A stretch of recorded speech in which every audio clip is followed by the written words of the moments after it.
இன்னைக்கு நம்ம வந்து ஆதியாகமம் 3ஆம் அதிகாரத்தை பார்க்க போகிறோம். சரிங்களா?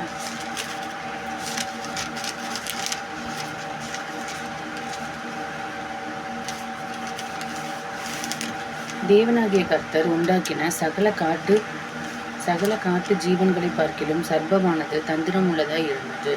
அது ஸ்திரீயை நோக்கி, நீங்கள் தோட்டத்தில் உள்ள சகல விருட்சங்களின் கனியையும் புசிக்க வேண்டாம் என்று தேவன் சொன்னது உண்டோ என்றது. ஸ்திரீ சர்ப்பத்தை பார்த்து, நாங்கள் தோட்டத்தில் உள்ள விருட்சங்களின் கனிகளை புசிக்கலாம், ஆனாலும் தோட்டத்தின் நடுவில் இருக்கிற விருட்சத்தின் கனியை குறித்து தேவன் நீங்கள் சாகாதபடிக்கு அதை புசிக்கவும் அதை தொடவும் வேண்டாம் என்று சொன்னார் என்றாள். அப்பொழுது சர்ப்பம் ஸ்திரீயை நோக்கி, நீங்கள் சாகவே சாவதில்லை, நீங்கள் இதை புசிக்கும் நாளிலே உங்கள் கண்கள் திறக்கப்படும் என்றும் நீங்கள் நன்மை தீமை அறிந்து தேவர்களைப் போல் இருப்பீர்கள் என்றும் தேவன் அறிவார் என்றது.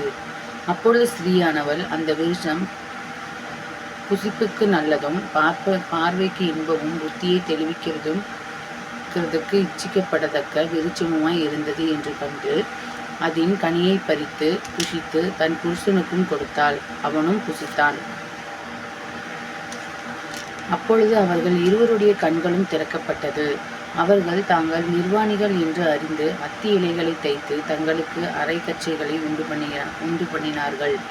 பகலில் குளிர்ச்சியான வேளையிலே தோட்டத்தில் உலாவுகிற தேவனாகிய கர்த்தருடைய சத்தத்தை அவர்கள் கேட்டார்கள்.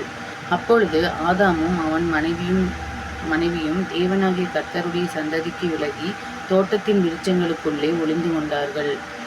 அப்பொழுது தேவனாகிய கர்த்தர் ஆதாமை கூப்பிட்டு, நீ எங்கே இருக்கிறாய் என்றார்.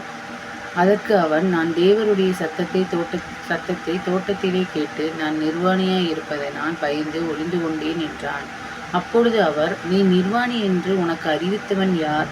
புசிக்க வேண்டாம் என்று நான் உனக்கு விலக்கின விருட்சத்தின் கனியை புசித்தாயோ என்றார். அதற்கு ஆதாம், என்னுடனே இருக்கும்படி தேவரீர் தந்த ஸ்திரீயானவள் அவ்விருட்சத்தின் கனியை எனக்கு கொடுத்தாள், நான் புசித்தேன் என்றாள். அப்பொழுது தேவனாகிய கர்த்தர் ஸ்திரீயை நோக்கி, நீ இப்படி செய்தது என்ன என்றார். ஸ்திரீயானவள், சர்ப்பம் என்னை வஞ்சித்தது, நான் புசித்தேன் என்றாள். அப்பொழுது தேவனாகிய கர்த்தர் சர்ப்பத்தை பார்த்து, நீ இதை செய்தபடியால் சகல நாட்டு மிருகங்களிலும் சகல காட்டு மிருகங்களிலும் சபிக்கப்பட்டிருப்பாய். நீ உன் வயிற்றினால் நகர்ந்து உயிரோடு இருக்கும் நாளெல்லாம் மண்ணை தின்பாய். உனக்கும் ஸ்திரீக்கும் உன் வித்திற்கும் அவள் வித்திற்கும் பகையை உண்டாக்குவேன். அவர் உன் தலையை நசுக்குவார், நீ அவர் குதிங்காலை நசுக்குவாய் என்றார். அவர் ஸ்திரீயை நோக்கி, நீ கர்ப்பவதியாய் இருக்கும்போது உன் வேதனையை மிகவும் பெருக பண்ணுவேன், வேதனையோடே பிள்ளை பெறுவாய். உன் ஆசை உன் புருஷனை பற்றி இருக்கும், அவன் உன்னை ஆண்டு கொள்வான் என்றார். பின்பு அவர் ஆதாமை நோக்கி, நீ உன் மனைவியின் வார்த்தை செவி கொடுத்து புசிக்க வேண்டாம் என்று நான் உனக்கு விலக்கின விருட்சத்தின் கனியை புசித்தபடியினால் பூமி உன் நிமித்தம் சபிக்கப்பட்டிருக்கும். நீ உயிரோடு இருக்கும் நாளெல்லாம் வருத்தத்தோடு அதன் பலனை புசிப்பாய். அது உனக்கு முள்ளும் குறுக்கும் முளைப்பிக்கும். வெளியின் பயிர் வகைகளை புசிப்பாய். நீ பூமியிலிருந்து எடுக்கப்பட்டபடியால் நீ பூமிக்கு திரும்பும் மட்டும் உன் முகத்தின் வேர்வையால் ஆகாரம் புசிப்பாய். நீ மண்ணாய் இருக்கிறாய், மண்ணுக்கு திரும்புவாய் என்றார். ஆதாம் தன் மனைவிக்கு ஏவாள் என்று பெயரிட்டான், ஏனெனில் அவள் ஜீவனுள்ளவருக்கெல்லாம் தாயானவள். தேவனாகிய கர்த்தர் ஆதாமுக்கும் அவன் மனைவிக்கும் தோல் உடைகளை உண்டாக்கி அவர்களுக்கு உடுத்தினார். பின்பு தேவனாகிய கர்த்தர், இதோ மனுஷன் நன்மை தீமை அறியத்தக்கவனாய் நம்மில் ஒருவனைப் போல் ஆனான். இப்பொழுது அவன் தன் கையை நீட்டி ஜீவ விருட்சத்தின் கனியையும் பறித்து புசித்து என்றென்றைக்கும் உயிரோடிராதபடிக்கு செய்ய வேண்டும் என்று அவன் எடுக்கப்பட்ட மண்ணை பண்படுத்த தேவனாகிய கர்த்தர் அவனை ஏதேன் தோட்டத்திலிருந்து அனுப்பிவிட்டார். அவர் மனுஷரை துரத்துவிட்டு ஜீவ விருட்சத்திற்கு போம் வழியை காவல் செய்ய ஏதேன் தோட்டத்திற்கு கிழக்கே கேருபீன்களையும் வீசிக்கொண்டிருக்கிற சுடரொளி பட்டயத்தையும் வைத்தார். இப்போ நம்ம இதெல்லாம் பார்த்தோம் இல்லையா? இதில் நம்ம என்ன தெரிஞ்சுக்கிறோம் அப்படின்னா, நம்ம ஆதாம் ஏவாள் அந்த கூடாதுங்கிற கனியை புசிச்சதுனால அவங்க ஏதேன் தோட்டத்திலேருந்து வெளியேற்றப்பட்டார்கள். இதிலேருந்து நம்ம என்ன தெரிஞ்சுக்கிறோம் அப்படின்னா, கடவுளோட வார்த்தையை நம்ம என்றைக்குமே கீழ்ப்படியணும். கீழ்ப்படியாமல் போனோம் அப்படின்னா அதுக்கு உண்டான தண்டனையை நம்ம அனுபவிச்சு ஆகணும். அப்படிங்கிறத கருத்தை தான் நம்ம வந்து இந்த பைபிளில் வந்து தெரிஞ்சுக்கிறோம்.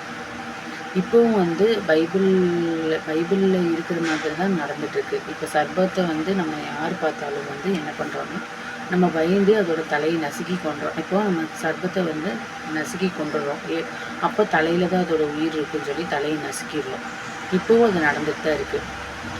அதே மாதிரி இப்போ ஸ்திரீயானவர் கர்ப்ப காலத்தில் வந்து நமக்கு வந்து வலி வந்து உண்டாக்குறது, வலியோடு தான் வந்து பிள்ளை வந்து பிறக்குதே தவிர வெளி இல்லாமல் எந்த பிள்ளையுமே பிறக்கிறது இல்லை. யார்கிட்ட கேட்டாலும் வலி அனுபவித்து தான் வந்து பிள்ளையை பிறக்கிறோம். அதே மாதிரி ஆண்கள் வந்து அவங்களுடைய வியர்வை துளியை வந்து சிந்தி தான் நமக்கு வந்து கடின உழைப்பால் உழைக்கிறாங்களே தவிர வேறு எதுவுமே நடக்கிறதில்ல. அதனால் நம்ம கடவுளோட வார்த்தையை வந்து கீழ்ப்படிஞ்சு நடக்கணுங்கிறத வந்து ஆதியாகமம் 3ஆம் அதிகாரத்தில் நம்ம பார்க்குறோம். இப்போ நம்ம ப்ரேயர் பண்ணலாம். ஆண்டவரே இயேசப்பா, சோத்திரம் ஆண்டவரே, இந்த ஆதியாகமம் 3ஆம் அதிகாரத்தை எங்களுக்கு கொடுத்ததற்காக நன்றி ஆண்டவரே. இன்று இந்த நாளை காண செய்ததற்காக நன்றி ஆண்டவரே. இன்று வேலைக்கு செல்லும் அனைவருக்கும் உள்ள ஆசீர்வாதம் இருப்பதாக. வேலைக்கு செல்லும் அனைவருக்கும் உமது ஆசீர்வாதம் இருப்பதாக. இந்த பைபிளில் இந்த 3ஆம் அதிகாரம் படித்த எல்லாருக்குமே உங்கள் ஆசீர்வாதம் செல்வதாக. குழந்தைகளுக்கு உமது ஆசீர்வாதம் செல்வதாக. பெரியவருக்கு உமது ஆசீர்வாதம் இருப்பதாக. ஆசீர்வதிப்பீராக. இயேசு நாமத்தில் ஜெபிக்கிறேன், ஜீவனுள்ள நல்ல பிதாவே. ஆமென்.